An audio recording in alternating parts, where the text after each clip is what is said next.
everybody. Happy St. Patrick's Day for those of you who enjoy all of those festivities. And welcome to our March meeting. We now have a quorum, so we're going to go ahead and get started. It's, I don't know, 7:32, so not too bad. Clayton just stepped out, but I'll ask if anybody else has any adjustments to the agenda.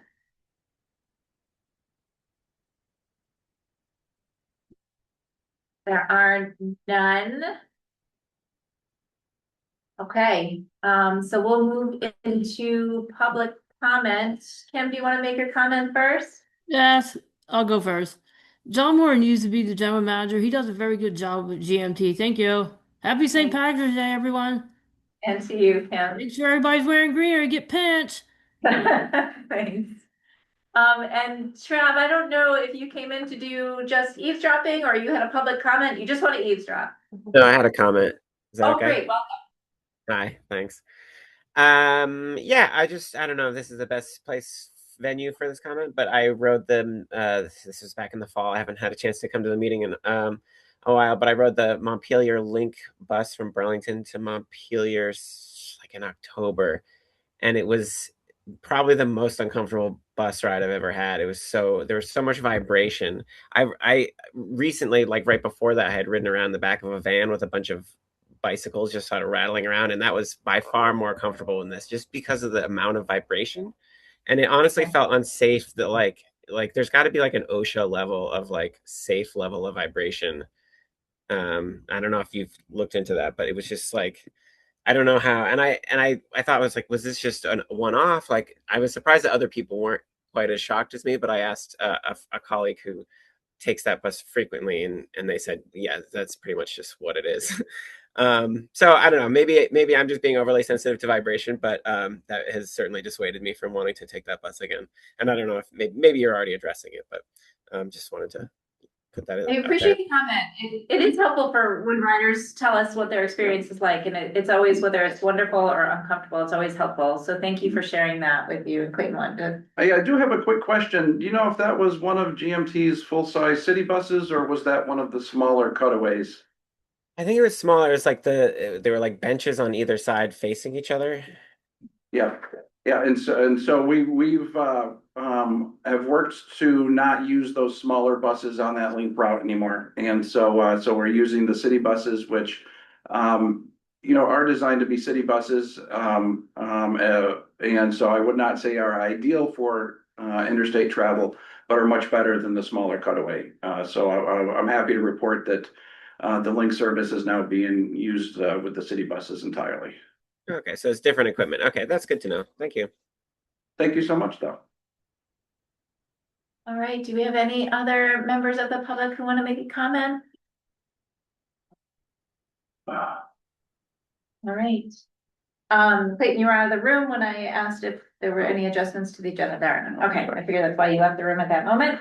I lost somewhere between my office and here, I dropped my pen.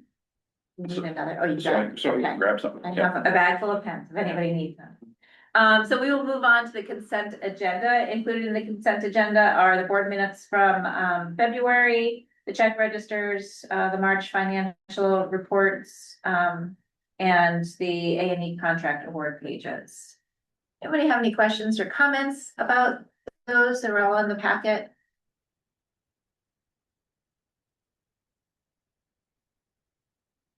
Paul, I move we approve the consent agenda. do you have a second? I'll second. Andrea, any further discussion? All those in favor, please say aye. Aye. Hi. Any opposed? Abstentions? Well, all right then, we're gonna move on. Item number 5 is looking at going out to public meetings to gather feedback on more service changes. So Yep, thank you, Amy. And so we're going to be doing something a little bit differently when it comes to approval for public meetings. And so in the past, what we would normally do is have a plan that the planning department came up with. We provide it to the board. The board would then get approval for getting public feedback. And we would initiate with a specific plan in mind. For this time around, we have several situations where we want to get public feedback before planning does their plan. And we also know that there's a variety of tweaks that we're going to be making. Well, there's going to be a big change, but then a variety of tweaks that we need to be making on a number of routes. And so we thought that it would be more efficient for board time if we got just the approval for public meetings for a variety of potential changes. And there is a potential motion that is included in the read ahead that I had sent. And so what I would expect is that these public meetings would be held over the next 4 to 6 months. We know that we'll be having some of them that we'll need to do almost immediately because we're going to be asking the board to make a change in April. And so I just wanted to let folks know of the process here being slightly different. And so what we are considering is the biggest item is the potential elimination of the number 4, which is the Essex Circulator. This has been identified as a barrier for progress for us as it's been on the unsuccessful route for 10 years in a variety of different formats. And this, we need to demonstrate that as we're going through our fiscal situation to the state and the legislature, that we are pruning our service where necessary because of financial constraints. And so we're proposing to eliminate the number 4 for that reason. This could go into effect as early as August of 2026, which is when we are going to recommend that happen. We have notified the town of Essex, the city of Essex, and of this potentiality. And we've also notified the Essex Westford School District as well, because that may impact their plans for student transportation. For the other routes, we are looking to get feedback from folks on the Montpelier link and when we should have what our schedule should look like when the rural transfer completes, and all of those runs are going to be operated by GMT Urban. And so that's where we would especially like feedback from the public as we work to set that schedule. We would like to look at a route adjustment on the other link as well, the Franklin County commuter, to improve speed and economic efficiency. There's some services or some stops there that are not getting a lot of folks using, and there's potential ways that we could speed that route up. We are also the ongoing discussion about the number 11 and whether it should return to front door service to the UVM Medical Center will be something that we'll be gathering public comment from. And then lastly, we want to make some adjustments to the number 5 because there have been some recent moves with the Social Security Administration and the Agency of Human Services offices moving from downtown to adjacent to the number 5, and we would like that route adjusted to for easier access to those critical services. And so that's the reason why I'm presenting this request when normally we would have Chris present, because he would have a very specific plan to walk through. And he is definitely here to answer any questions that folks may have. But what we are just looking for is approval from the board to go ahead and talk to the public about these potential changes. Can I ask some questions? Oh, of course. Okay. So I think we should talk to the public all the time. So Yep. that part's a no-brainer for me. So the process would be, we gather input from the public, we make some internal recommendations, and then that all comes back to us and we talk more about it. Exactly. So sort of be more holistic. We'll have all the public comments, we'll have a better idea of what the exact scenario that we're proposing, Okay. the board approve. Okay. And the board will approve that at the April meeting. And just to add, the surveys, we'll be putting out surveys, particularly for this first round, because that's the most time sensitive. And those surveys will have some scenarios built in to just sort of help guide the conversation to not just gather feedback, but also get some reactions to folks. The rest of my question is just to make sure that, with the link, options that we're, getting feedback from, Yes. not just people coming in, but Right. people going Yeah. to, And one thing that I put in the memo is that with the new rider experience committee, so some folks are based out of Washington County or commute there, and so we'll utilize them to help get the word out. great, thank you. Other board questions? Yes, please. So I know we'll be talking about this later in the process, but can you just explain the Pine Street route because it is a loop? Does it just go one way or does it go both ways? So it would go, as it currently does, down Pine Street and goes onto the Parkway, so instead of going back onto Pine Street via Flint Ave, it would go via Lakeside Ave. So it's a loop. It's a loop down in the southern portion, yeah. And so, and we would put a stop over at the Parkway and Sears Lane, and then one most likely in front of the Miller Center, Champlain College on Right. Lakeside Ave. So this was unclear from the diagram. It's always going south on Pine Street. Correct, and always going north on the Parkway. Okay. And this actually came up, I'll just note that this came up from the scheduling committee. Nate and the other drivers in the scheduling committee had mentioned that a lot of riders were mentioning that it's really hard to access those social services on their two existing stops. Yeah, the VA clinic's down on Lakeside, so we have a lot of disabled veterans that ride the bus, and there's no bus stop close to where they need to be. Not to mention the IRS is in that building. Yeah. So, yeah. Thanks for bringing that feedback. And Kristen, so I believe that the potential elimination of the 4, the adjustment to the 5, and the schedule for the Montpelier link will be what we're asking. Correct, that's the first phase, we'll be going at the public meetings that we're gonna schedule in the first few weeks of April.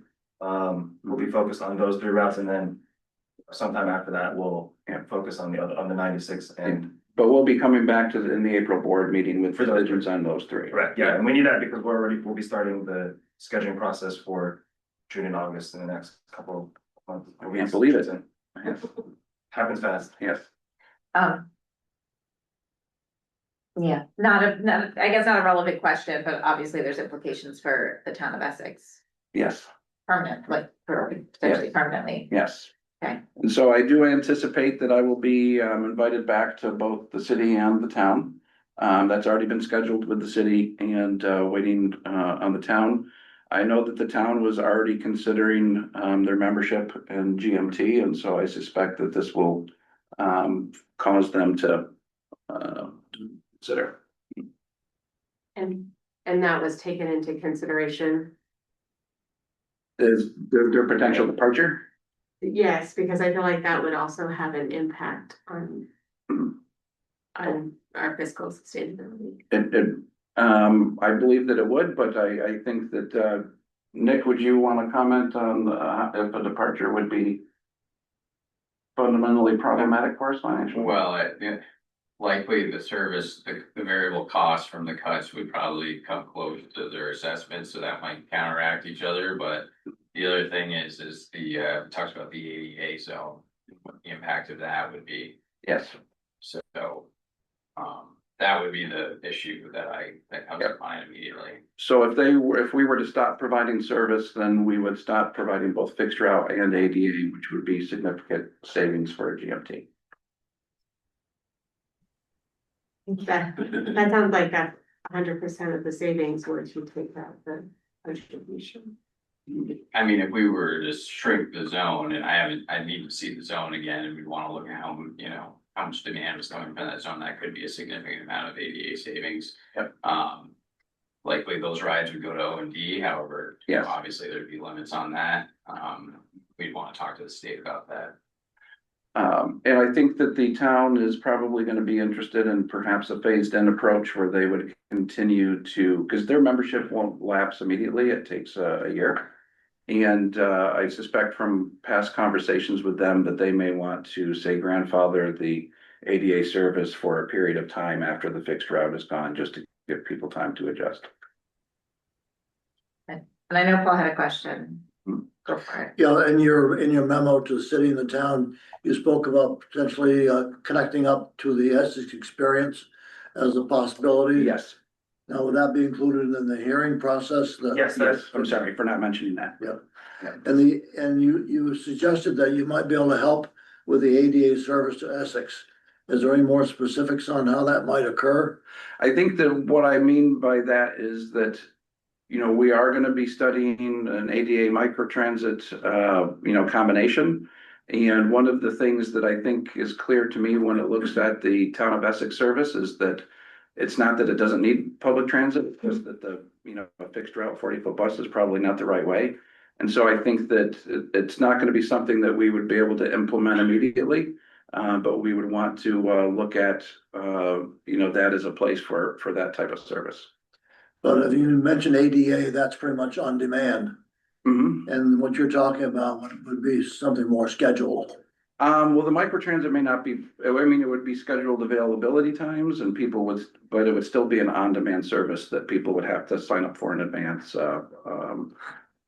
Or like with my ride, we have same day, but it's not, I just want to make sure that people know it's not Uber. It's so they don't just do their app and 15 minutes later, somebody shows up. It sounds expensive. Similar, and it would also, there might be an option for some on demand, so priority would go to the ADA rides. Mhm. And then they would open up demand for other folks who are not in the paratransit system.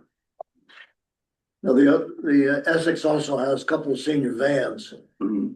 So they thought about coordinating the My Ride with the senior vans. I think that we would absolutely want to use that resource there, and I think that they're showing good use of that, and that we would want to continue to partner with that, even if they, stop being a member. Thank you. Yeah, because my impression is that the van is sort of serving both communities, even if it may be a town of Essex asset. So I think it's still, if town of Essex were to part and city of Essex remains, I would still want us to support that service. So I just want to be clear. We are not voting on the changes to the routes today. We are voting to go out to public meetings to get their input on potential changes. I do believe, and I'm hopeful about this, that between public comment and continued brainstorm, that the changes that we vote on eventually may not be exactly what the changes are. That's the beauty of going out to the public and getting their input. So I don't think we're locked into these potential comments or changes today, but it is starting the process. And I will say, though. I see you, Susan. Hang on. Go Oh, ahead. sorry. No, wait, go ahead. Oh, I will say that anything other than the elimination of a route that's been non-performing for 10 years is probably going to be very problematic for us when it comes to additional state funding. So not to prejudge the process, but if that service is continuing to operate after August, I think that we'll have some real problems with some of our funding partners. Noted. Go ahead, Susan. Yeah, I was just wondering in the conversation about the 11, are you planning on like sharing any, rather than just getting feedback about that change that's already happened, are we going to be helping to the public understand the trade-offs that exist with that decision that was made not to provide service to the door at the UVM Medical Center?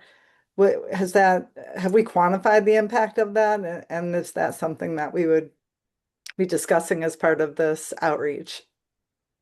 I'm gonna phone a friend and turn some of this over to Chris, but I will say that even though the feedback has largely been a desire to return to front door service, we have gotten feedback from folks who like the more express style. Because essentially for everybody not going to the hospital, the service is much better for them by not pulling in. And so I don't think it's a foregone conclusion that the public meetings are going to result in a clear picture that we have to bring back. I think that there's going to be members of the public that would like us to keep it the way it is. And Chris, do you want to talk a little bit about how we plan to do or are we not there yet? I mean, I think across the board, I would say one lesson is from the last round of service adjustments that we made over the past year and a half was sort of not talking enough about the trade-offs, and so I think that is something that we plan on talking about more. And I'll add, particularly for the 11, there's sort of a missing policy gap piece that I want to highlight, that we are going to be working on sort of a policy of how we handle deviations from our service, or deviations from major corridors in our service. And so that's part of the reason why that particular piece is not, we're not expediting that piece, because I think it's really important that we come up with that policy that will explain all of those trade-offs when evaluating that or other similar types of deviations from major roads across our service area. Absolutely, and this is gonna also tie into our next agenda item about the potential statutory changes. Because those deviations along a route to serve a particular organization, I think is gonna be absolutely something that we wanna look at if our statute ends up being changed the way we're thinking it will be. Great, thank you. Yeah. Thanks. Susan. I think I'm correct that one of the reasons why they want that front door service is because they can't get in the Colchester side. So have we had any discussions with the hospital to find out whether there's any way that security can be available when buses come by to open that door? So that we can have the express and still have people enter the building? I think that that's definitely gonna be part of the negotiations with them, and what I like about the statute changes, if we've sort of game planned it out, is that we'll be able to walk in with them and say, hey, this is the cost of doing it exactly the way you want.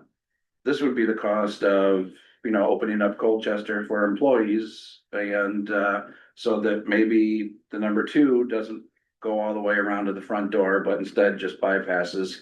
And now that the 11 will come in. So I think that will be definitely part of the full discussion with them about the options. Then I guess one thing, going back in time, we talked about our schedule really syncing up with the hospital and their start times and their leave times. Yeah. And so is our schedule as good as it can be to meet the people that need to use our service? Yeah, and what I could tell you is that the start times and the end times of their shifts are outside of our span of service right now to the, and I think that the issue just would be, the costs of maintaining that service is probably going to outweigh any potential benefits from the handful of folks that would use it after, our current service hours. And so I think it's a recognition that, if somebody is starting their shift at 5 a.m., our service is not gonna help. If they're ending their shift at 11 p.m., our service isn't gonna help. But in order to meet that need, we would have to have a much more robust, because it won't just be the 11 or the 2. We'll need to make sure that they have connections. So really the whole system has to be, operating in order to have that span, meet the need. I'll just add, I think, Paul, you brought this up during the last round of service direction. We did ask UVM-MC for data of where employees live, and so we do have some geographics left. It was a little harder to match the geographic piece to the piece that Clayton was talking about around shift times, and so that's sort of the next ask, because I think there is sort of what can we capture with our existing service based on where people live, and so there are certainly opportunities just from a geographic level that we know there's some really good places, say like the New North End, where there's a lot of UVM-MC employees that live there and commute. So there's a potential for service adjustments that could help address that, and maybe other areas where it's sort of outside of that, this new urban scope for GMT. But we have some information. We're working to get it a little bit more granular. I think as I understood that, it wasn't so much the early and the late times.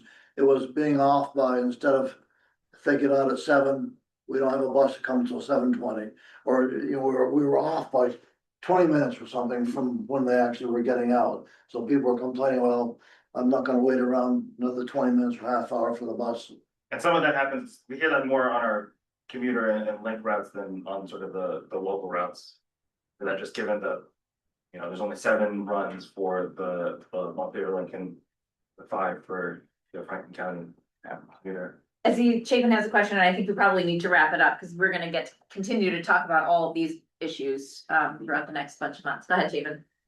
Great. My question will be quick. So I support these general, this going to a public hearing. Chris, you mentioned that you'd be working on this policy that would help us understand what to do with the 11, or at least help guide us. When will that policy be ready, and how will that meet the timing needs for evaluating these route changes or potential route changes? Yeah, so the policy that I mentioned, the goal is to have it completed sometime in May. I think it'll be right around probably the May board meeting is approximately when we'll have a draft out for the board. And so I think that if my preference would be that, in May, we review it, and then June, we would, enact it, because I don't like, dumping something on you and having you have to vote on a longstanding policy. I like to have the two meetings, for consideration. With that timing, is that going to enable us to use this policy for this discussion, or might we hold on any changes to the 11 until we get that policy? Yeah, so Chapin, at least for the 11, that one, there is no set time of when that's being proposed to be implemented. So it's sort of, I think the policy is really important, so that's going to dictate the timeline. Okay, thank you. When does the August bid start? In about June, so it'd be about that time frame. So we would need to make sure that, if we were going to return the 11 to front door service.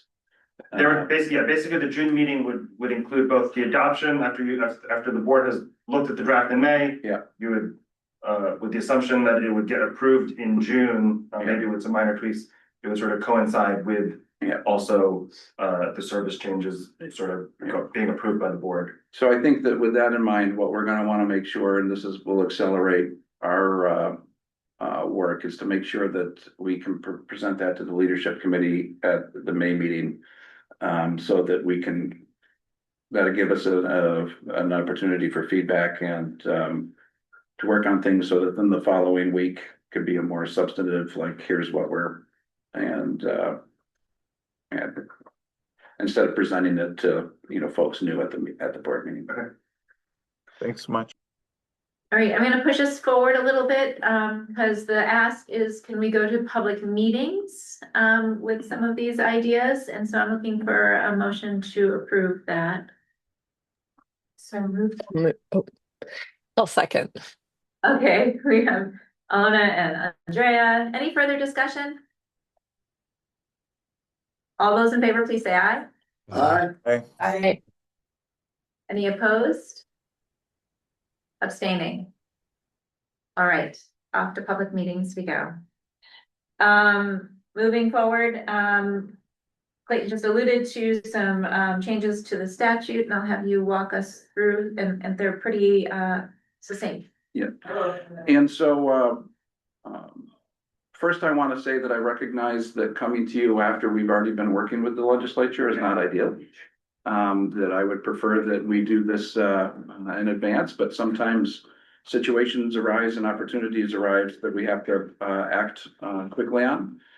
And so in February, I came to realize that we had an opportunity to address some of the things that were ongoing issues, like the number 11, and how we would fund a request from an organization to perform a service, and how that would work with our formula for assessment. And one of the things that is a challenge for us with our formula for assessment is that it leads to sort of perpetual deficits. And let me walk you through the reason for that. So let's just use the example of the hospital. It's just an example. It doesn't need to be anything thought about it more than as an example. Let's say that we just decide to restore that front door service. We know that it's going to cost approximately $110,000 a year to restore that front door service. We know that under our formula for assessment, that if we restore that service, then it would be added to the city of Burlington's formula for assessment. And the city of Burlington would end up paying approximately 20% of the cost for that service, or about $22,000 of that $110,000. The remaining $88,000 would then come out of our existing revenue from other sources.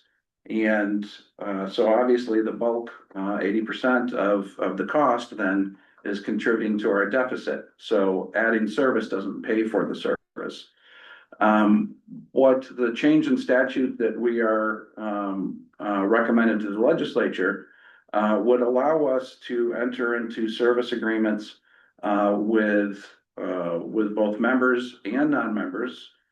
We'd be able to enter into service agreements with governmental organizations and private organizations, so that we would be able to go to the hospital and say, hey, we understand you'd like this service, which, you know, serves your employees and your patients. The cost is $110, and so in order to restore the service, that's a contribution that we would like from you all. And then if they agree to that, then that service is fully paid for. And it doesn't lead to us having continued deficits. So the change in the statute is, there's no modifications of existing language. It's just an addition in 2 different sections, and the board packet has where those are. That just makes it clear that that we are able to accept revenue outside of the formula for assessment. It makes it clear that we can use that for operations, we can use that for capital, we could use that for local match, so it gives us the greatest flexibility. We anticipate that that this language will be included in the T-bill when it's introduced this week. When we discussed this with House Transportation Committee members, they seemed enthusiastic about this because first off, it's not asking for more money from the state. So of course they like that. They like the fact that it's they see it as essentially giving us more tools to raise funds and for a Chittenden County, you know, problem. And so I think that legislative passage is I never want to say anything is easy at the legislature, but so far it seems to have support. And so happy to ask or just answer any questions. But essentially, we would just like retroactive approval for a decision that Amy and I had made together in February about moving forward in this direction. And leadership did look at this last week, Yeah. and just, you know, had a couple tweaks to language, but essentially, we approved of the effort. Questions? Paul? I think generally when there's a charter change, it begins in local municipality. Proposed goes to government operations, sponsored by a local legislator. The charter is then amended and you have a different charter than you had when you went in. So the way this is going now, is our charter going to be amended as part of this process? Yes, and so the T-bill can be used to amend our charter like it was last year when it changed our geographic zone of operation for the rail transfer. Yeah. And what that does is it vastly simplifies the process because really you just need to convince the transportation committees. And generally, if you get their approval, then the rest takes care of itself. Thank you. Yeah. Other questions?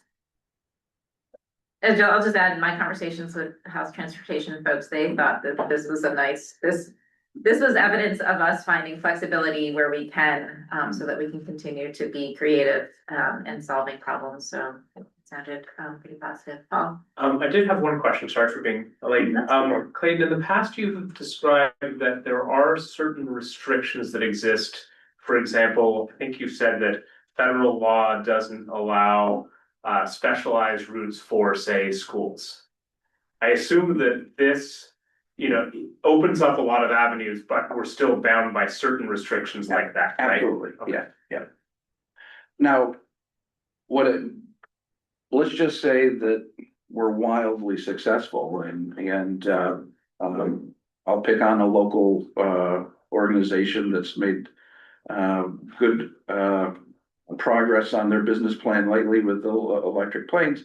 let's just say that they wanted to, provide us a lot of money that, to support public transit in the area. If we use their funding for both capital and operating, then we can do with it whatever we want.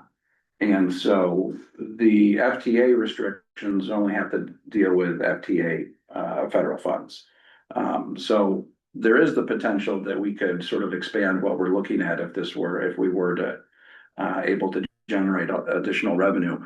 One of the things in talking with, other transit agencies that are less dependent on federal funds, when I was in, Minnesota last year, at a conference, was just seeing how,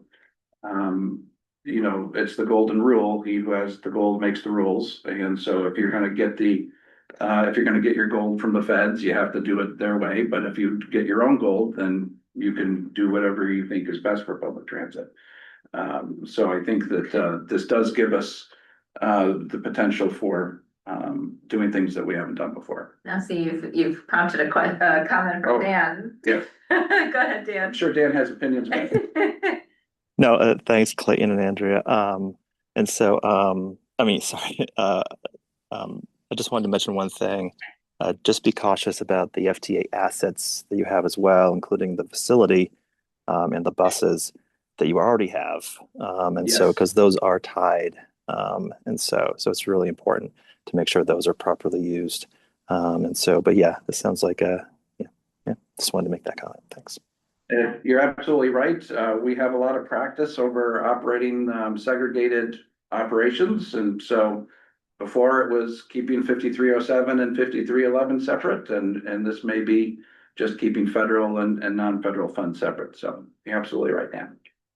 All right, and Paul. I just wonder whether this changes how you're looking toward using a not-for-profit. I think that it does, because I think that it gives us the flexibility within the municipality to do a lot of the things that we talked about with the nonprofit. And so I think you're hitting the nail on the head there. And really one of the other catalysts for that was, just realizing that staffing the nonprofit was going to be more difficult, than I probably originally considered, because we would have to keep things separate. It's not like I could ask, Nick and Tammy, to manage the finances of the nonprofit as well as the municipality. And so this would, give us the ability to use that creative, thinking to meet the community needs within our existing structure. I still want that nonprofit for grant applications, and also an ability to collect funds outside of government processes. And so I've been meaning to respond to your very nice letter, Paul, about the tax implications. You are right that people can make a donation to a municipality now, but then that would also go into our, municipal coffers, and there may be situations in the future where we would want that, in the nonprofit coffers instead. Yeah. I see. Yeah. Okay, so some areas to proceed cautiously, Yes. but at the moment, this statute change would give us some flexible options to look at things a little different. The nonprofit, Yeah. although available, we're not yet sure how to use it wisely either. Yeah.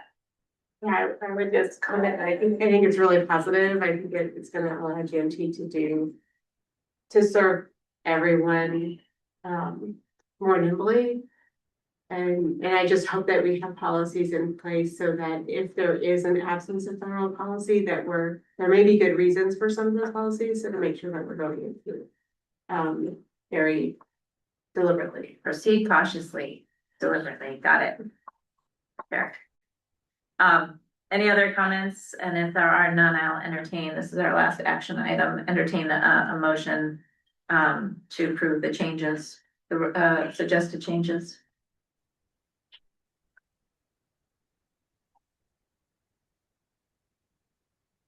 I'll make a motion that we approve the recommended changes to our charter. Thanks, Paul. Thank you, Henry. Any other comments? Just is it it's only partway through the legislative process, right? Correct. So may I suggest that, you know, or something substantially similar so that the legislator, so that that they're able to be a little nimble with the language. I'm going to read the motion that I suggested because I think it captures that, Paul. Okay. And I'll offer to the other Paul, potential friendly amendment.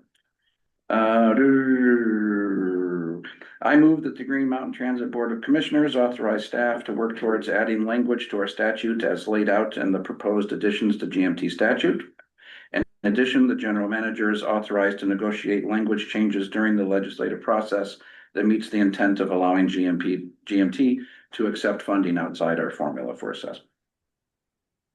I'll withdraw my motion and remake the motion that you've just read. Okay. Henry, I'll re-second. thank you. Further discussion? Did you have anything to say? Okay, I saw you take a breath. I can't see the breath taking online, but I get it. All right, all those in favor, please say aye. Aye. Aye. Aye. Any opposed? Any abstentions? Okay, Thank you very much. thanks. Moving on, I'm gonna pass this right over to Susan, but before I do, I don't know,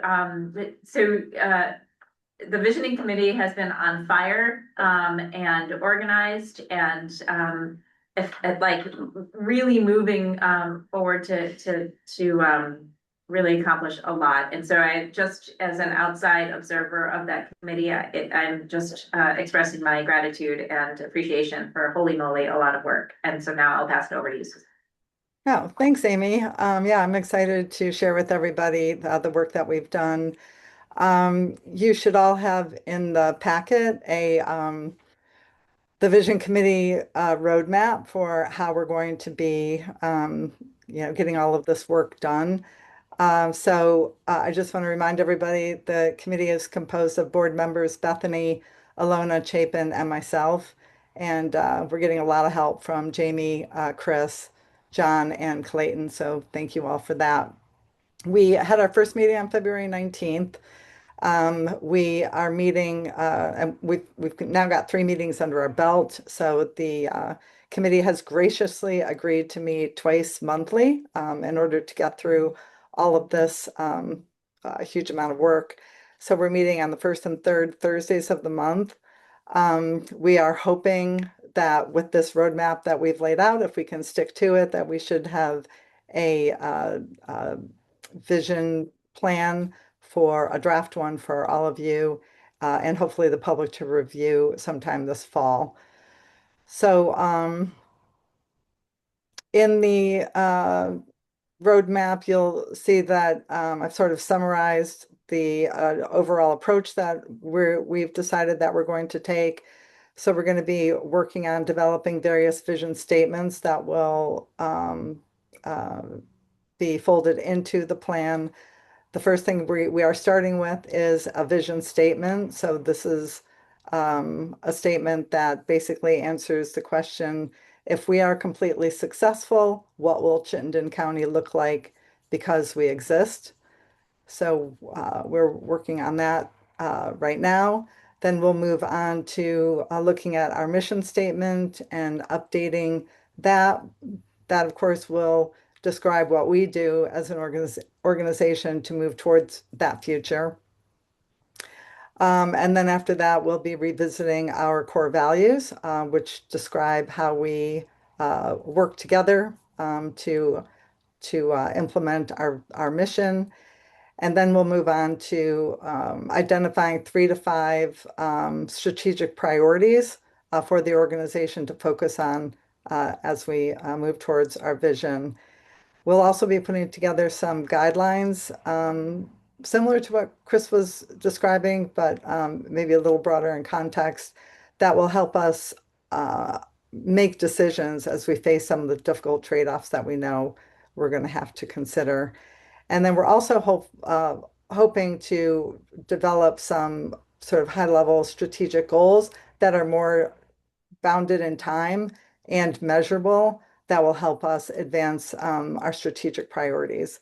So those are all of the elements that we'll be working on. And then this roadmap that I've shared gives an estimate of the number of meetings that I think it will take for us to get through developing those different statements.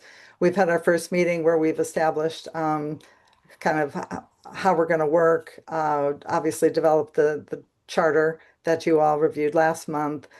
We had our second meeting where we spent some time thinking about how we want to engage some of our key stakeholders, given this compressed time frame that we're working under. And then also started to look at our previous visioning efforts to make sure that we're not reinventing the wheel. And then, as I said, we're now starting to work on that draft vision statement. We have been implementing our key stakeholder engagement plan.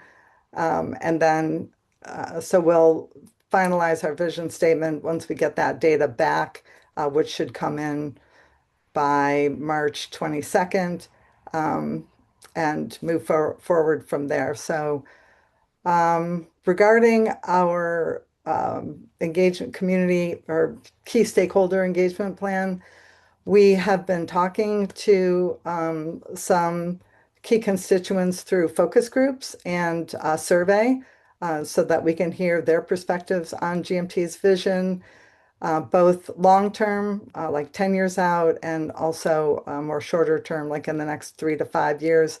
We are also seeking their input on what we should be doing in the short term to stabilize things and set ourselves up for success in the future, how to handle difficult trade-offs, and what pitfalls that we should try to avoid. Some of the, the stakeholders that have been invited to participate in the focus groups include GMT staff, GMT stewards from our towns. We've invited town managers, downtown development organizations, and school districts, along with the CCRPC. And then our last group is made up of more institutional partners like UVM, Champlain College, UVM Medical Center, Howard Center, CATMA, and several others on that list. So obviously not everybody is able to attend those focus groups, but we have also encouraged them to complete our online survey. So about the survey, hopefully you've received our invitation for the urban communities to complete, board members to complete that survey, along with a note inviting you to share it with key folks in your towns. And I sent a list of sort of those municipal stakeholders that we're hoping to hear from. So things like town planning staff, planning commissions, housing commissions, transportation and finance committees, diversity and energy group, social services, and others. There's a whole list of them that I've included in that email. So it'd be really helpful if you could pass it out to those groups so that we're making sure that we're hearing from our key constituents across the region and from those different points of view. And if you want me to resend that email, so to bump it back up in your inbox, I would be happy to do that. So just let me know. So right now we've got 42 responses. Oh, can I just interrupt Yes. and just say, easy, you made that by including kind of language for a letter that you can just copy and put into your own and personalize it. It was very easy. So if you haven't yet done it, please just, it really only took 10 minutes. Yeah, it would be really great because I added this question a little bit late, so it doesn't include all of the responses we've received, but in the survey, we are asking if the respondent is associated with a particular town. So we have some sense of how geographically representative the survey results are. So I can tell you at this point that there are some communities from which we haven't received any responses. So it's really important if you could send that out, even to just some of the key folks in your community.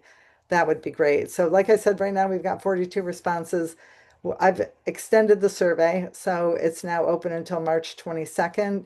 We're having our next Vision Committee meeting on, I think it's March 26th. So it's that Thursday after the 22nd. So that would be great. And I think that's about it. If anybody else on the committee wants to chime in, add anything I've missed, please feel free to do so. Otherwise, we I can don't- open it up for questions. I would just say that for those of us who are calendar challenged, March 22nd is this coming Sunday. So I realized that last night, so I'm like, oh my gosh, I have to get my email out. Thank you. So it basically, it just needs to go out like today. if Like possible. today. And I would also, from my error, I would coordinate with your alternate, so that, you know, who's doing what, or, you include your alternate in the email and don't be a jerk like I was. So sorry, Charlene. Amy. I know, I'm not always thoughtful, sorry. I was pretty excited that I was sending out the email in the first place, and so I got wrapped up in that. Seriously, you're gonna but- have to work harder to be a jerk. So thank you for making it easy. And if you all could take a few minutes and at minimum send it to your municipal contacts and encourage them to send it to others. That is super helpful. And the first focus group is today. The third is today. The third. The This third is why Susan is more effective than I. That's awesome. Just well done. And thank you. There's a lot of work coming out. Any other comments, questions? All right, onward. Thank you. I'm going to toss it over to our partner at V-Trans for their quarterly update. So Ross, that's you.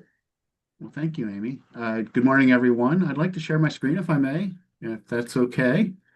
Yes, it is. Okay. And how's that? We can see it. Okay. So, yeah, thanks for the time today and the opportunity to talk about where we are in terms of budget with GMT Urban, these types of things. And I'd just like to start by thanking the board, the staff for all the dynamics, work, hard decisions that have been made over these last couple years here. We're not out of the woods yet, but I'm hoping to be getting there. And so many of these slides are what I shared with both the Senate and the House Transportation Committees. We've been at the House Committee 8 times, and we've been at the Senate 5 times. And we don't expect too many more bites at the apple, but it is one of those programs in V-Trans that gets much more attention than others because it's human services. But first and foremost, you know, to confirm that our operations costs continue to increase statewide. Insurances have approached $1 million in increases in just the last year or two. You know, we just didn't budget for that type of increase.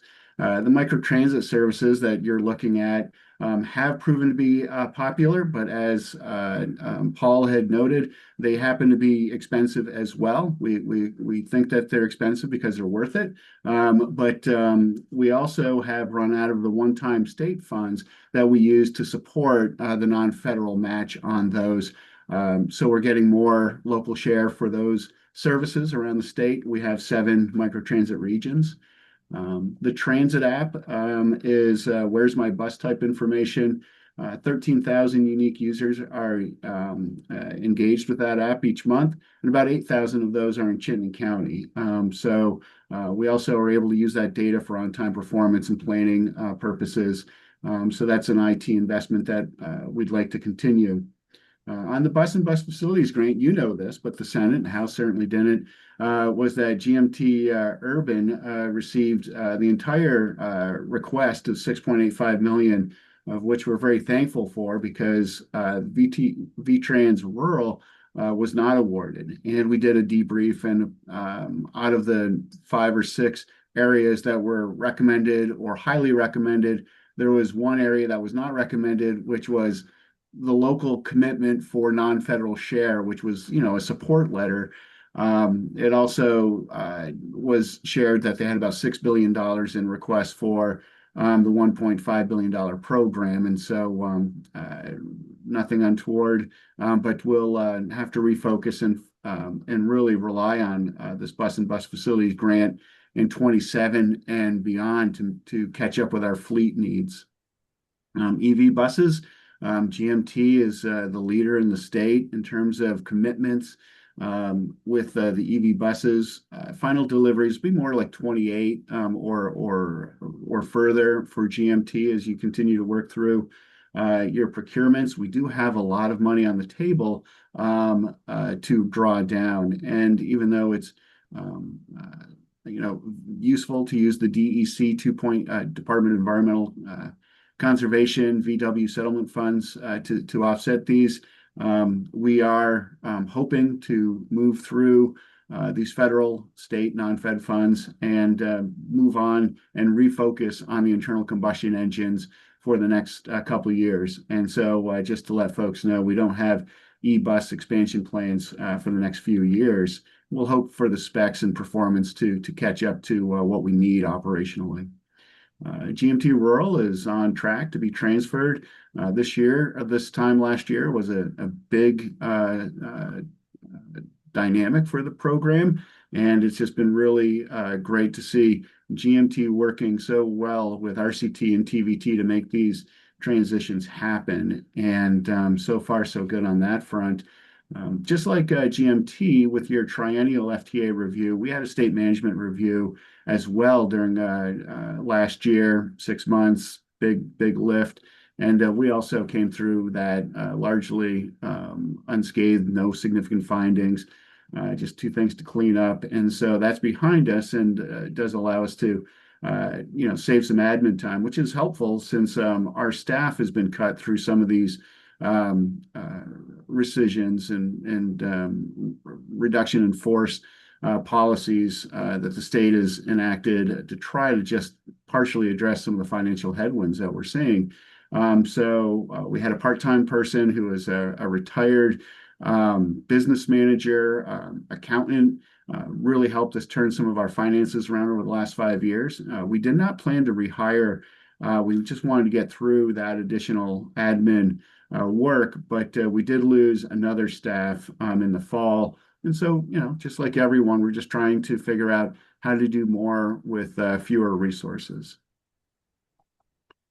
So in 26, that was 25, and then in 26, we started the year. We always take a look at what our budget was, what was requested, and then what were we able to award. And this year, we were pretty close to being able to get most folks most of what they needed.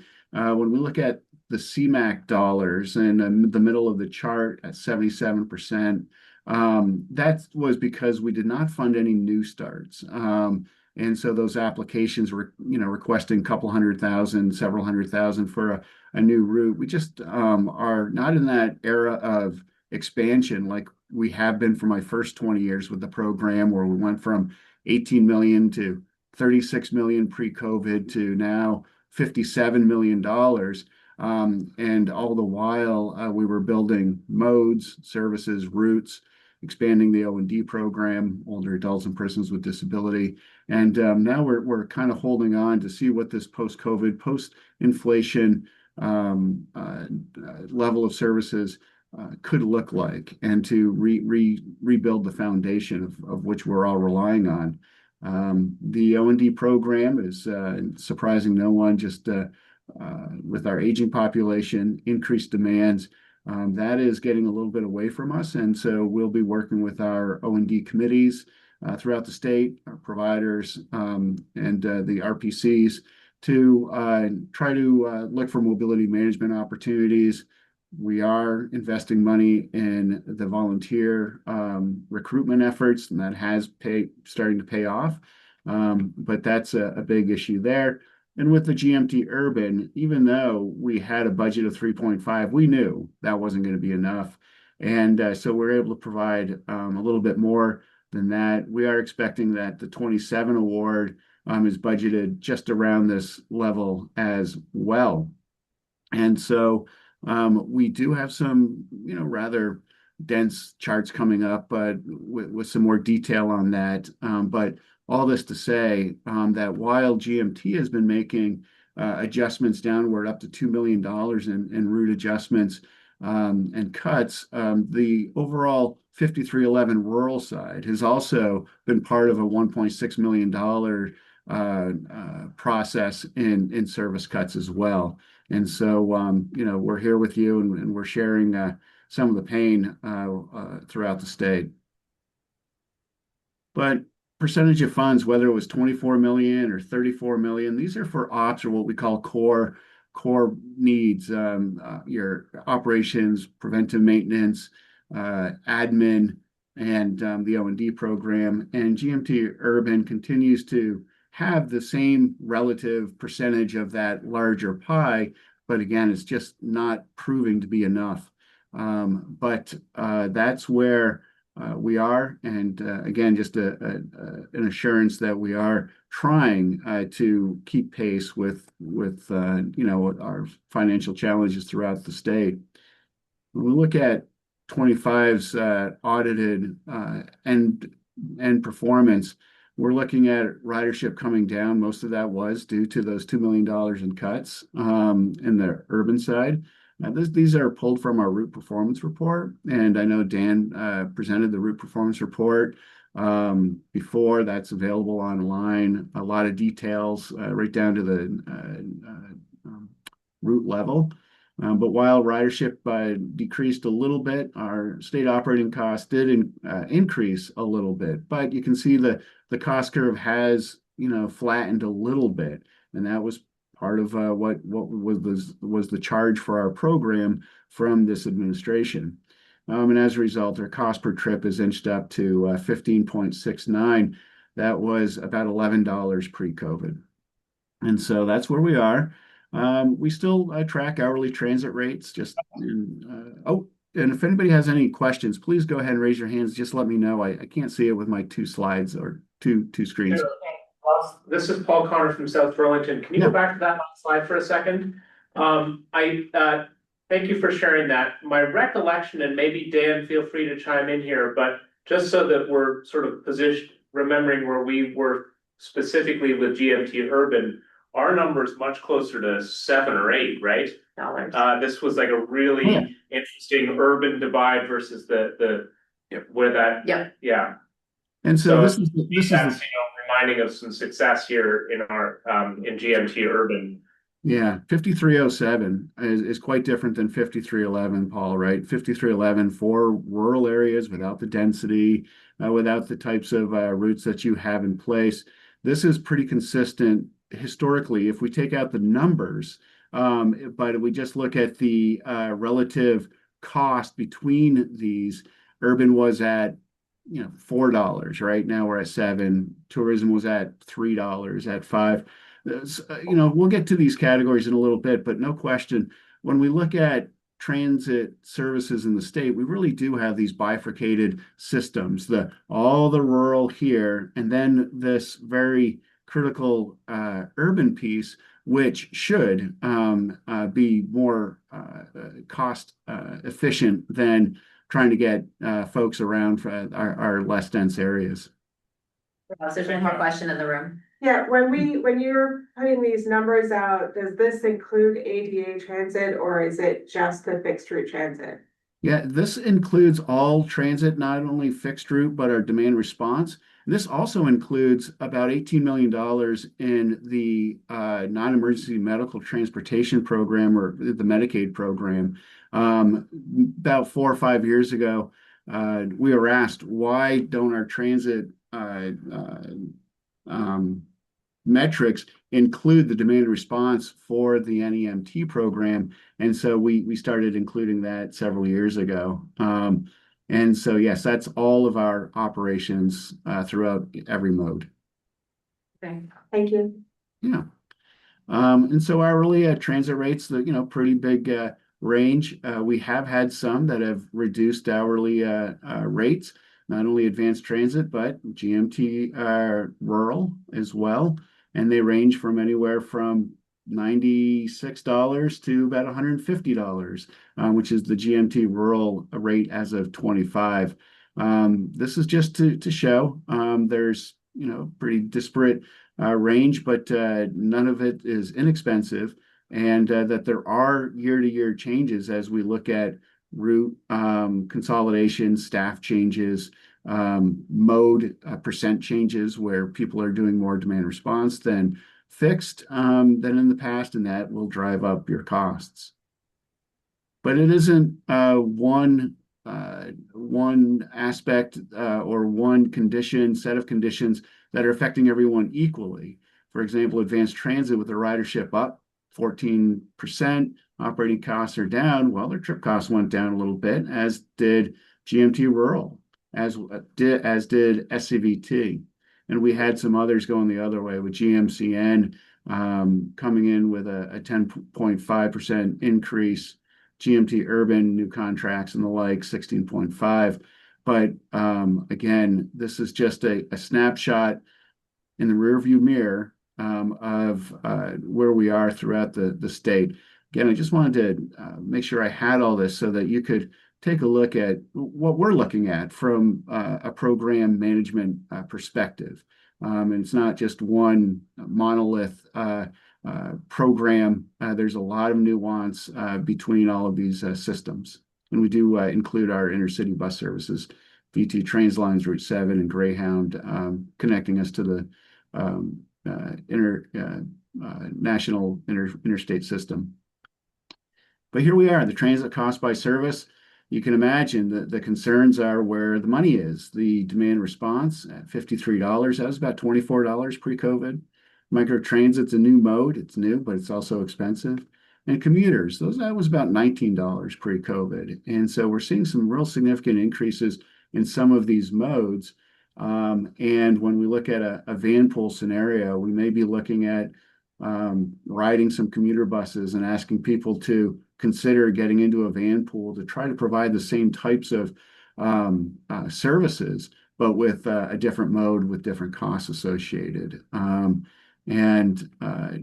Again, this is a good example of how urban really does with your ridership and your cost per rides.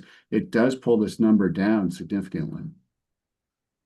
One more question here in the room. Sorry, so on this chart as well, the urban is fixed route and demand. This is all ADA. fixed route, and I don't know. I'd have to take a look again before I say with any definity. I believe that's all operations costs. And so, Dan, let's take a note of that and get back to the committee. And I'll send this PowerPoint over to Clayton to share with all the board members with any follow-ups that we get. Thank you. Sure. And we just have one more slide after this one. Here's the piece, the 10,000 foot level that we work from. This is our categories down the left, right from planning to our own program administration to our transit agencies work with admin, ops, maintenance. Down here's our capital. And to the state funds, we received about a 0.6 reduction in state funds from 26 to 27. We still expect to cover the $2.2 million one line item PTG funds, we call it, public transit grant, to support all of your operations and non-federal matches. And really, when we look to our federal, then we add the total federal with state or other transfer funds. We look at 27 versus 26, and down below, total of a 9.8% increase. And you say, well, that's great, but it's not, because it's actually mostly due to this number. And this is the number that we keep trying to project in terms of the spend down of our competitive FTA funds.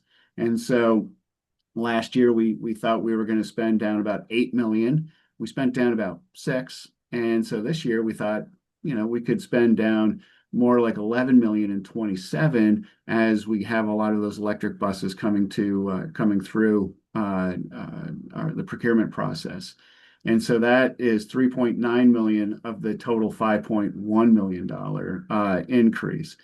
If we took out the capital, we're talking more of a 3% increase, which will barely cover inflation and those types of just normal increases year over year. Down below, we do look at GMT Direct Flex. And when I started, it was 1.5 million. 10 years ago, we're told it'll never be over 3 million. And, you know, that things change. And we are now at 4.75 million. And in 26, even though we had a budget of 4 million, working with Nick and the staff, we knew that was going to be woefully short. And so we were able to provide $4.8 million, 8.5 million in 26. We're going to be real close to that again in 27. But we're just trying to get the budget to catch up to closer to actual. And so that 18.8% increase is just, again, a rear view mirror of how we've tried to catch up to reflect the awards versus in line with our budget. But you know, for this discussion, we see the work that you're doing. We understand that there's more work to do, but we are planning to come in for 28 with this true GMT urban new number to protect those stick factors, the small transit intensive city factors. We'll talk a little bit about that as we talk about plans to maintain the services. And this is the last slide. You know, we're going to continue to use carbon reduction funds that were made available from FHWA to continue to support our operations. When we flex dollars from FHWA to FTA, the guidance shows that we can treat carbon reduction funds like congestion mitigation and air quality funds, which allows for 80-20 non-fed, 80-20 fed, non-fed for operations. If we use formula funds, 5307 or 5311 rural, it's 50-50 for FTA formula. So we save some non-fed funds, we federalize to the extent possible. And we also know that those carbon reduction funds may or may not be available in 28, 29. And so if those go away, it'll be putting more pressure on CMAQ dollars and a larger percentage of our CMAQ dollars to come into Vermont. To come into Vermont, to come into the public transit program. That'll be a discussion that we'll be having over the next several months with the budget committee. We used to pay about a few $1 million of those FHWA flex dollars for capital buses, bus facilities. Those generally have not been prioritized as we try to do admin ops, everything to keep the buses moving outside of our capital, and continue to rely on 5339 facilities grant. And that's why it was so important to see GMT receive that almost $7 million grant last year. That buys us a little time, and we'll be focusing again on this program to catch up with our fleet. Statewide, we have a policy of no more than 20% of our fleet in worse than good condition, adequate, poor conditions. Right now we're at about 30% statewide. And so we've got some catching up to do to meet those asset management goals that are required through the FTA. As you saw, the 27 budget represents a 3% increase from 26. The state funds took a little bit of a ding, but I can assure this group that a lot of the programs were also a part of a larger decrease in their state fund support. I think people are aware of the $33 million shortfall that we started with when we were assessing 27's budget. And so that was our contribution to face those financial headwinds. We have spoken with Clayton and GMT about the back to office policies. Very thankful for their proactive thinking about which types of buses to use, how to maybe incorporate the Waterbury State Office Complex in another run or two to deal with some of those capacity issues. But nobody was forthcoming with additional dollars, and we weren't going to pull it from our O&D program or others funds to get, white collar state workers to their jobs. That really can't be a priority at this time. But here's the big thing. Continue to work with GMT Urban to address a projected 580 budget shortfall. was 1 million, said that 560, 580, and you know, these things change as we look at actuals, we look to the projections.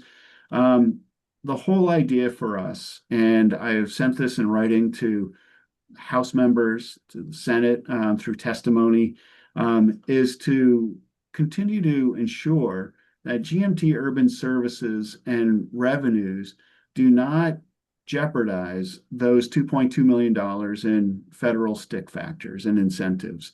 We know that initial $2 million of reductions that took place last year actually strengthened, a few of these stick factors in terms of number of average people on a bus, average number of people on a bus, those types of factors.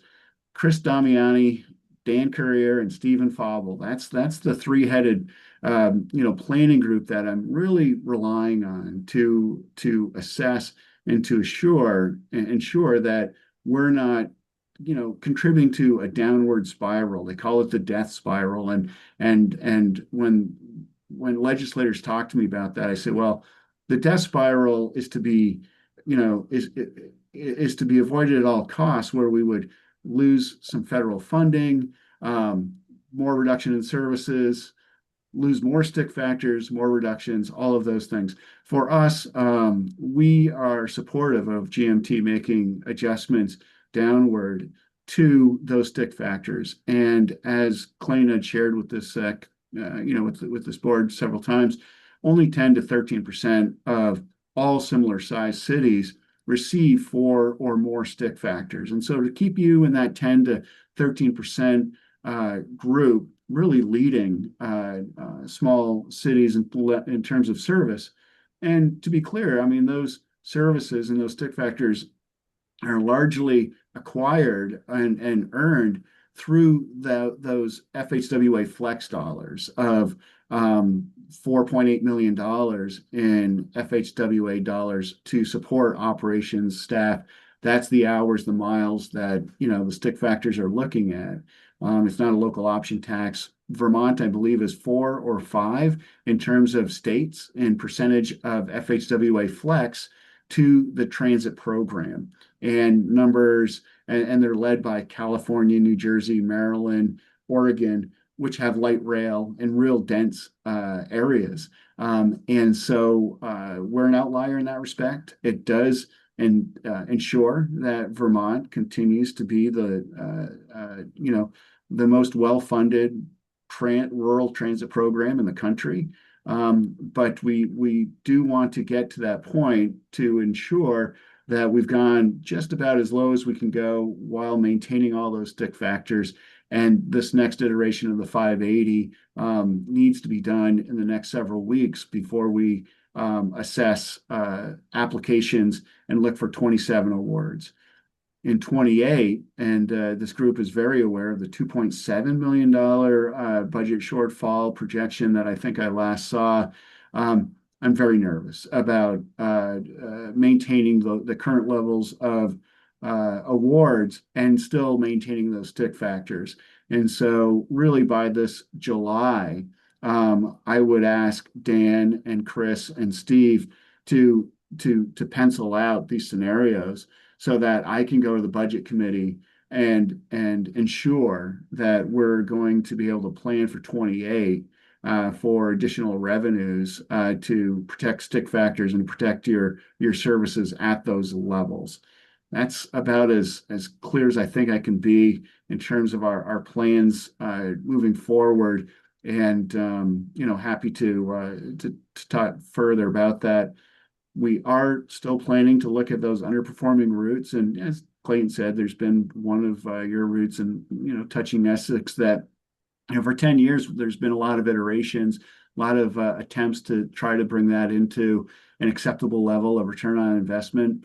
Hasn't really worked, and that's what we've been looking at for these last couple of years with our rural providers, and that's how we got to the $1.6 million in savings on the rural side. We still have work to do.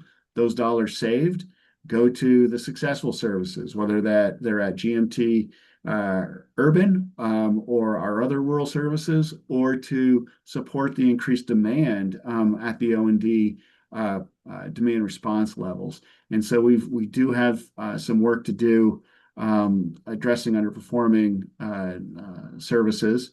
And then we'll see what the GMT rural transfer does. Do we, increase services? Do we improve services? Do we look at a lower cost for these services? It's all out there. And in the past, we've gone from 13 to 7 providers. This will bring us to 6. What we've seen is maybe a lower cost increase rate, but we really haven't seen a significant or an appreciable amount of savings when we do these transfers. But we do it because it's for the bigger bench and more staffing, flexibility at the other providers. We have seen benefits to the public for scheduling going from 13 to 7 to 6 providers. And so again, our latest opportunity to thank GMT for really committing to that transfer and doing all you can to make this successful.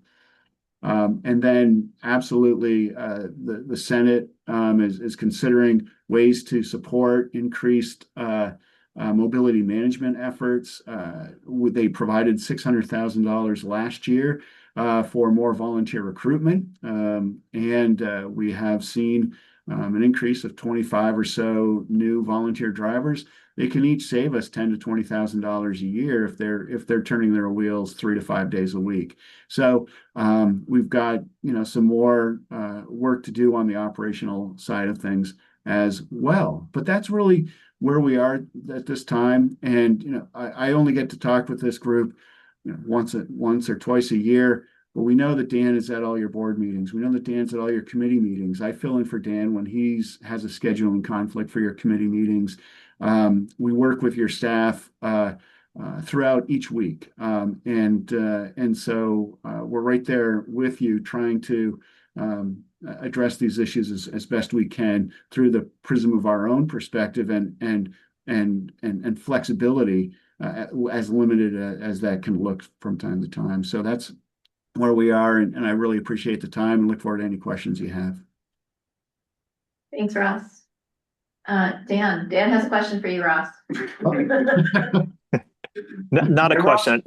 I just wanted to go back to the part about the urban funding. The $7.48 is only the fixed route. And so GMT's ADA service is captured in the demand response bar. And then there's a more detailed graph that I presented earlier. In particular, GMT's urban ADA service looks like it's about $48 per passenger. So. Yeah, and there's a note from Chapin in the chat. Thank you for all the great information and your commitment to preserve GMT's stake factors.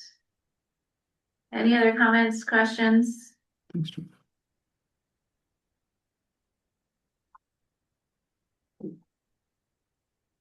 Okay. Hearing none, gratitude. Thank you for compiling all of that data for the entire state and sharing it. It is always encouraging for us to see kind of how efficient sometimes we are with our demand, with our fixed routes. And we always are working to serve as many people as we possibly can, because more people on the bus is great for everything. So thank you. Thank you, Amy. We're going to move on to the general manager report. Clayton, the floor. Thank you, Amy. So I want to start off by acknowledging that tomorrow is Transit Driver Appreciation Day, or is it just Transit Employee Appreciation Day? I'm sorry for, and Sorry.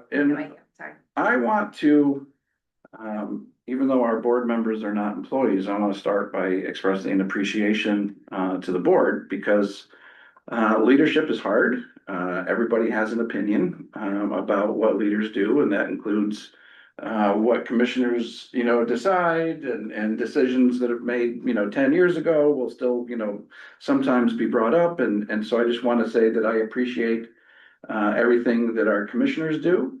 I appreciate the volunteer time, when you could be doing things that are more fun than public transit management. That you are, There's things that are more fun than that. it's surprising, but yes. There are things more fun than public transit management, and so I want to let you know that I appreciate that. Your time, especially for our folks that have been diving into things, with Amy and Andrea, for the time that you all spend as chair and vice chair, certainly Susan for the time that you're spending with the visioning. To do these as volunteers, I think is truly a testament to your dedication to GMT. So as we have done in years past, we are going to be providing each of our employees with a thank you card that I prepare. More importantly than the thank you card is the junk food that accompanies, that will be distributed to our different locations, for folks to have treats tomorrow. I want to go through a list of items before turning things over to Jamie, who's going to talk a little bit about our new rider engagement and advisory council. And although I think I got the acronym. It's okay. Rider, yeah, and access. Yes, sorry. And you could tell I'm becoming an old bureaucrat because I can't remember the acronyms, and even the ones that I helped create. And so, but before we get to there, one of the things that we're going to be bringing to you next month is our state grant application. And so this is going to be new for us because it will only be an urban state grant application. And this is the primary method by which we get our state funding and the federal dollars that flow through VTrans. So one of our most critical activities. What I can say is that in putting the grant application together, it is somewhat anticlimactic in the sense that it's not like you see a by route, this is what's going to be funded. It's just like the overall hours. And so what I don't anticipate is that for approval for the grant that we're going to be asking you all to sign off on, like major changes, or it's not like there's going to be a new service type or anything along those lines. And so I just want to assure you that I don't think that there's going to be any surprises in our application, and it'll be more simplified than it has in years past.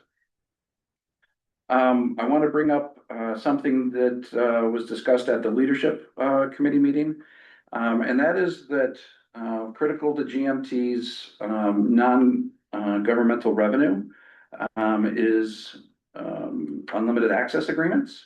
And one of the things that we do not presently have is a policy or rule on how we set our pricing for unlimited access agreements. And I have concerns that we are undervaluing our service with some of these agreements. And so one of the things that we're going to be doing moving forward until we have a board rule to sort of set the boundaries for me with negotiations, is that all of our unlimited access agreements and service agreements with non-members will be coming to the board for a vote until we get some policy guidelines together. I want to let folks know about some. Pause on that one. Are you? Oh, yeah. If you're moving on to the next one, I do have a question about that. Okay, go ahead. My question is, would it be possible to receive updates on negotiations so that we could at least weigh in with our thoughts while you're in the negotiation? Sure. Yes, absolutely. In executive session, not. I feel like it's very important for you to negotiate and that we aren't jeopardizing those negotiations, but I think in some ways I feel almost that there is guidance from the board in this process is important. Okay. Or that more than a policy which could hamper negotiations. Sure. That makes sense. That makes sense to me, and not something that we need to decide now, but I think Amy will want to figure out whether those sessions happen here at the full board, whether we want them at the finance committee. But Alana, I think that that makes sense, that as the process goes through, that there's a way for us to kind of check in on that. So I would certainly commit to that. Anything else on that? That was like that. Okay, thank you. Really happy to report that we're gonna be getting some assistance from the Clean Cities Coalition. And so folks may know Peggy O'Neill Vivanco and the great work that she has done in the past. And the Clean Cities Coalition is a nationwide organization that has local chapters, and Peggy is the executive director of the local chapter. The coalition had their federal funding frozen, but it's been restarted. And one of the things that I'm really excited about is that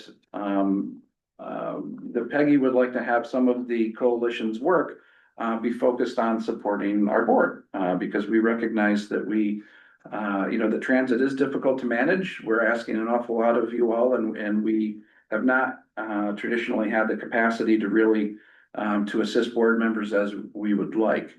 And so the Clean Cities Coalition group will be helping us with establishing an orientation package or redoing the current orientation package. They're also going to be helping us with ongoing training for commissioners. Something that I'm really excited about, and we've heard a little bit with our focus groups on visioning, is that they're going to be working on a sort of like a quarterly template that we would be able to then provide to all of the commissioners, that our planning folks would be able to provide data on, so that then you all can report back to your legislative bodies on here's what's happening, and you'll have a system in place to support that.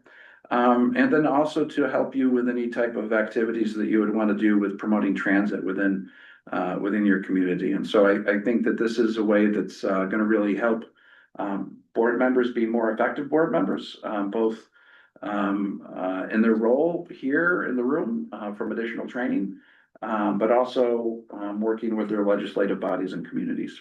I just want to say that this is such a gift, to have an outside entity who specializes in this do the thing that we've all been saying. I don't have the time, but I see the need, and the need is great, but no one has been able to tackle it. So it's such a gift.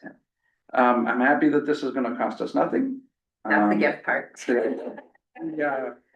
I'm happy that this means that we had been talking about hiring a part-time board manager to do exactly these types of things. And so now we're not going to need to do that, because we'll be able to have somebody else do that for us. And so I think that this has the potential to be very helpful for us. I do want to let folks know, and Henry, thank you very much for your message last night. That we are aware of the phishing situation with CSWD. For folks who don't know, they lost approximately $3 million from a phishing scheme. And Henry had suggested that a topic for a future meeting would be what we're doing to prevent exactly such a thing. I agree with Henry, and I know that our April meeting is already going to be kind of jam-packed, so I don't know if we'll be able to get to it then, but certainly letting you all know what we do. Frankly, this was one of the reasons why I thought it was critical for us to have an IT manager on staff. When I got here, that was one of the positions that I created, because I felt that our security, IT security was something that we couldn't risk being too frugal with. I can tell you that we spend thousands of dollars a month on various firewalls, various filters that search every email that comes in to mark it as a potential phishing there. And so we have an automated system that does a lot of that, and we do that through our contract with Tech Group, as well as our IT manager having or telling us about the different types of phishing attempts that are made, because really, as with the CSWD situation, the thing that's hardest to do is to protect from just human error. because the phishing attempts have become much more sophisticated and appear to be very legitimate. Let's see.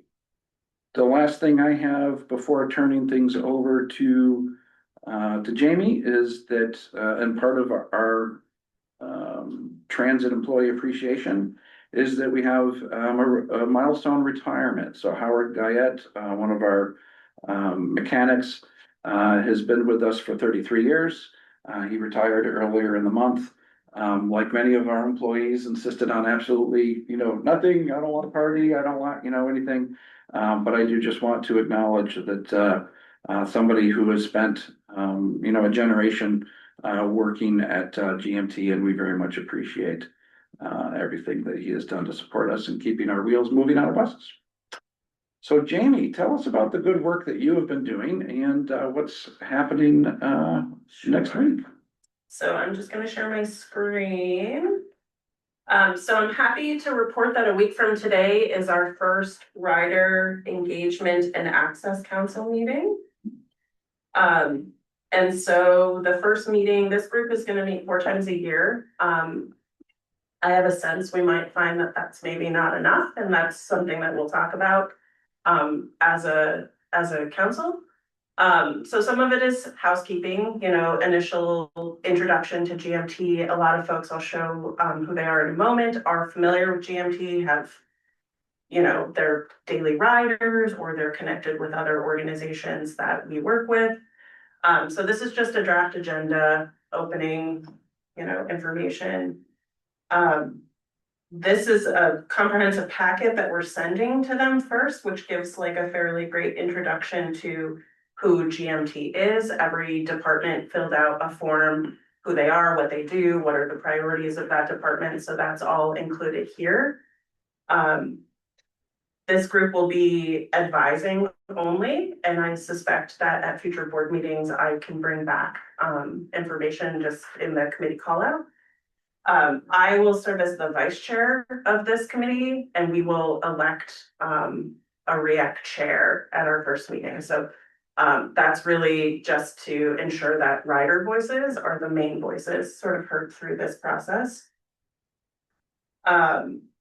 As we went through the recruitment process for this, and we have 12 people who are participating in this committee outside of staff, so 12 riders. We collected some data and we collected what their concerns and priorities are. So I'm just going to kind of scroll in. Sorry to scroll and make people sick online. First, we have Thomas Caswell. He is a daily rider. Thomas comes to every public meeting that we have. He's very, very active. He in the past has been even somebody willing to proof our bus mapping guide for us. And we can pretty much guarantee that if we accidentally publish something incorrect in the schedule, we'll hear from Thomas within a day of a new schedule. So he's very, very passionate about accessibility, on-time performance. He has a lot of experience with our old bus fleet and electrification, so he's going to be an asset. Omar is one of our riders from Winooski. And you can see his key priorities as well are accessibility, communication and outreach, comfort and safety on board, and then transferring connections in our service. Evan is one of our riders from Burlington. He also participated last year in our Share Your Story campaign, and also has his main priority is accessibility of our vehicles, our bus stops, and reliability. Marty Gillies is a regular rider of ours who's also on the VPOP. He works with VPOP, and he's also one of the commuters. Sorry, that's Vermonters for People-Oriented Places. It's a local organization.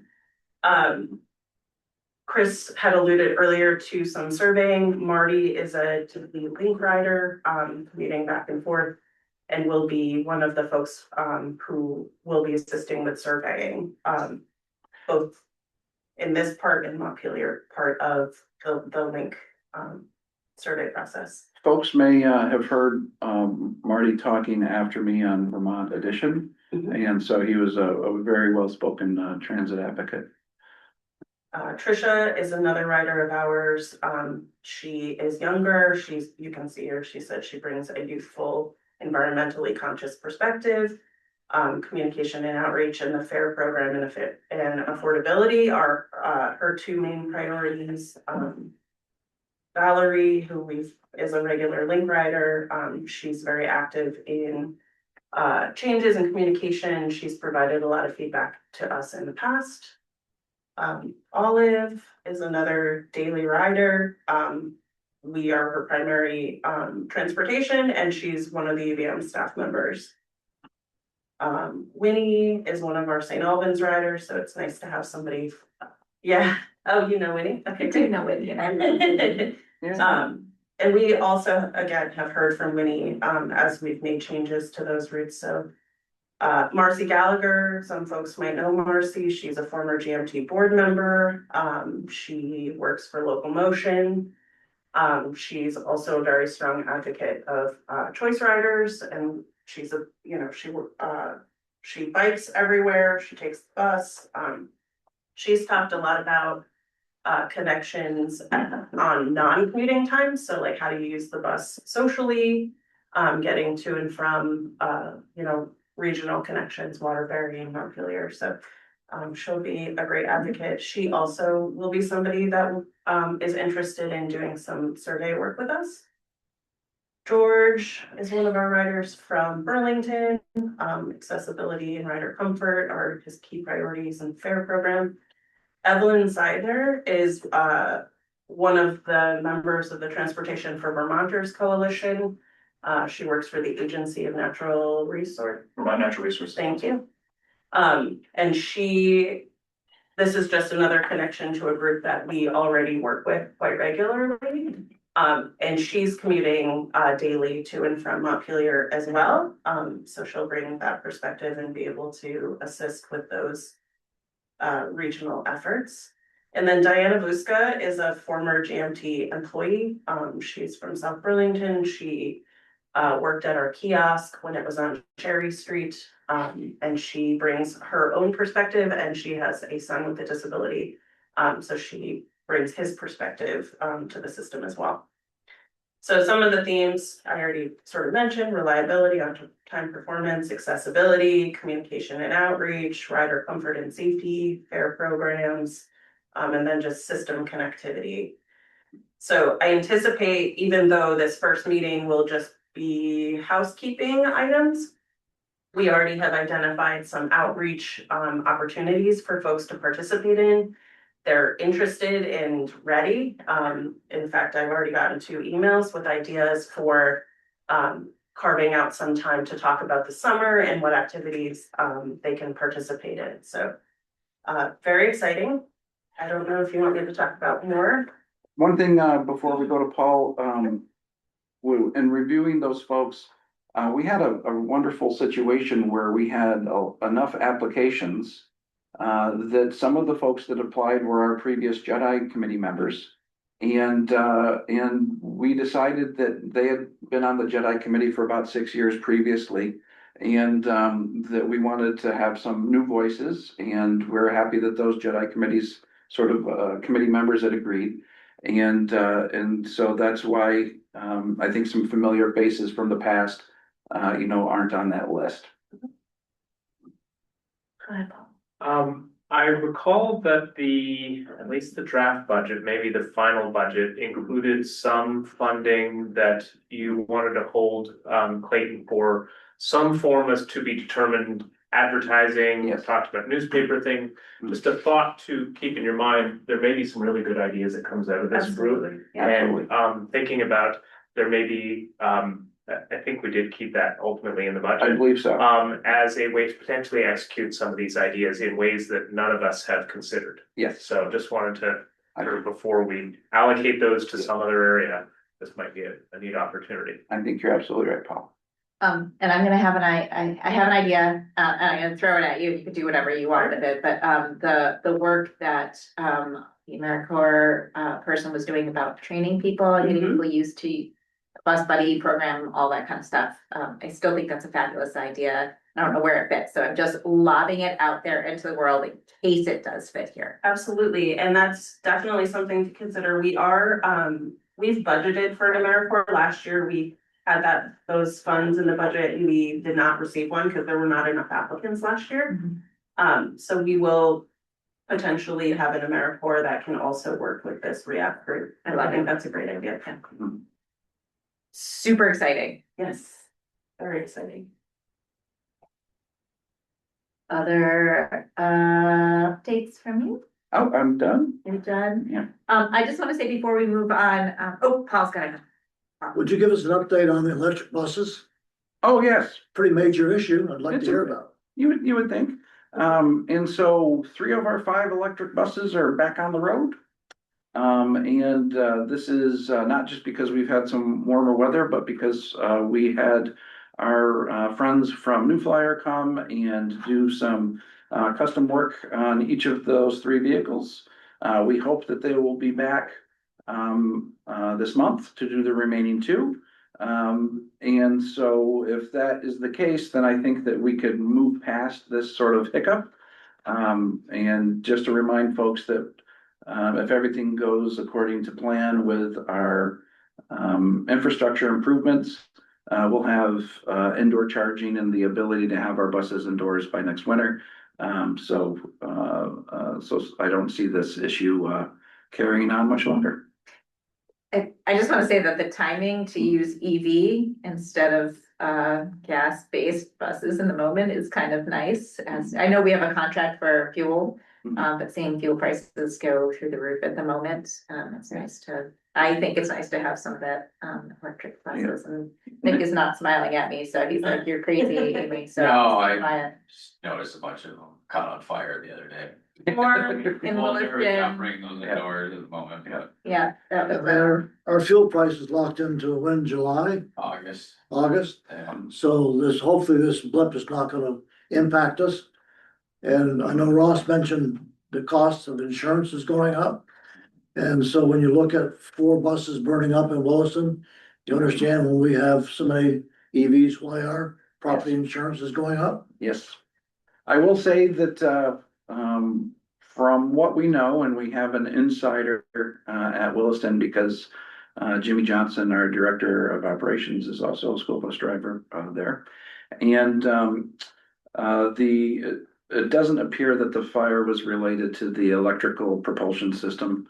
And I mean, there's still electric buses that caught on fire. But one of the reasons why they were able to be put out so quickly was because the main batteries were not, not burning. And so I think that it's still too early to judge, but preliminary information looks like it wasn't actually the electrical, propulsion system that was the trigger there. Arson? I think they're gonna look at it. It looked like I don't think so, but it looked like it started in the driver area of the bus, but we'll find out. And do we have more EV buses coming? We have 6 that are presently on order, and the following year we anticipate another order, although we may evaluate whether we want to switch to another source, or no, I'm sorry, another drivetrain. But there will be some financial complications if we do so. Sorry, which way? If we were to deviate from electric buses, because the electric buses trigger the most generous match. And those are all through Flyer as well? Those are all through what? Are those all New through Flyer. Yes, yeah. And, well, I assume we'll talk about it later, but the service they've been good to work with. Yes, they have been comparable to that. We got New Flyer diesels and electrics at the same time. Frankly, I have a hard time telling the difference between the two unless you know exactly, where to look. And our initial work with them was that they were, meeting the standards so far. It's really hard to, when you have an asset that's expected to last, 12 to 15 years, it's really hard to tell whether it's the right decision until you get much further along into the life cycle. the funding for the future AVs, is that something that's potentially being lost, or what's the status of that? And so it appears that we are not going to lose that. Approximately this time last year, we thought that that might be the case. But as of now, we still have those funds for these purposes. I see we have two hands online. I don't know which one went first. So Andrea, I'll start with you and then Henry. Yeah, I think this is a valuable thing to continue talking about and keeping our eyes on. I also think that it is a potential opportunity to remind people that we run buses, and if they are sort of noticing higher fuel prices, buses are an option. It's a great reminder. Thank you. Yeah. Especially with the conversation around the REACT committee, which is very exciting. Go ahead, Henry. Yeah, Clayton, any news on battery technology? Because these lithium batteries are just junk. Shouldn't be buying them. So I can tell you that we will not be having the solid state batteries in our next order, and I can't imagine us having them in the order after that.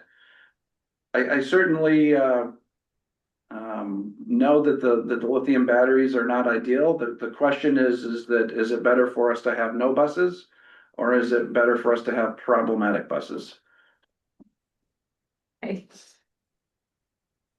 There we are. Yeah, I'm gonna move us towards into our committee updates. Susan, I assume visioning, you gave the full update unless there's something else you wanted to add for visioning committee. No, okay, perfect. Yeah, thank you.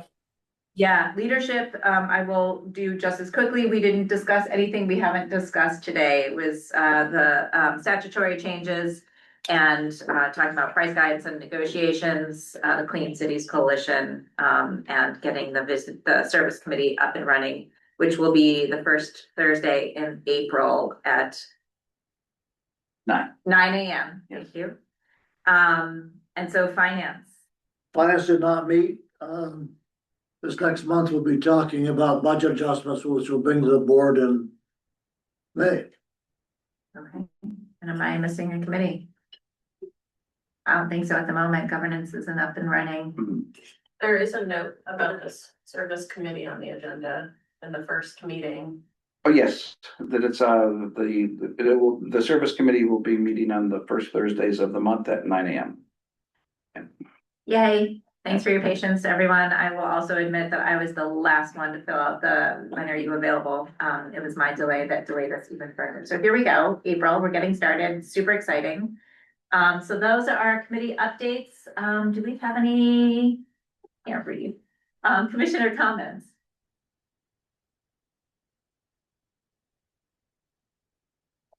I just want to say thank you to all of you, commissioners, for being here and being so engaged. And a quick reminder to send out the Vision Committee survey to your people broadly, because feedback is helpful. I want to say publicly, congratulations and thank you to our retired mechanic whose name now Howard Guyette. Howard Guyette, who spent so many years here taking care of one of the most important assets we have. So thank you and congratulations to him. I did not know that tomorrow was Transit Employee Day, Appreciation Day, but man, do I have great appreciation for all the work that all of you do each and every day. It is hard, it is complicated, it is nuanced, and it is demanding. So thank you so much for all you all do every day. It is not unnoticed. So thank you for that. Anybody else have any commissioner comments?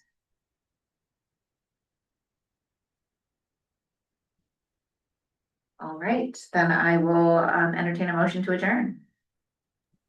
I'll make that motion, Amy. Thanks, Susan. We have a second. Second. Thanks, Second. Alana. No, you were too slow, Andrea. Everyone's Any rushing. all those in favor, please say aye. Aye. Aye. Any opposed, stating good, we're done. So thank you, for being here. Have a wonderful Tuesday. Let's see, did Happy Susan already? Thanksgiving or happy St.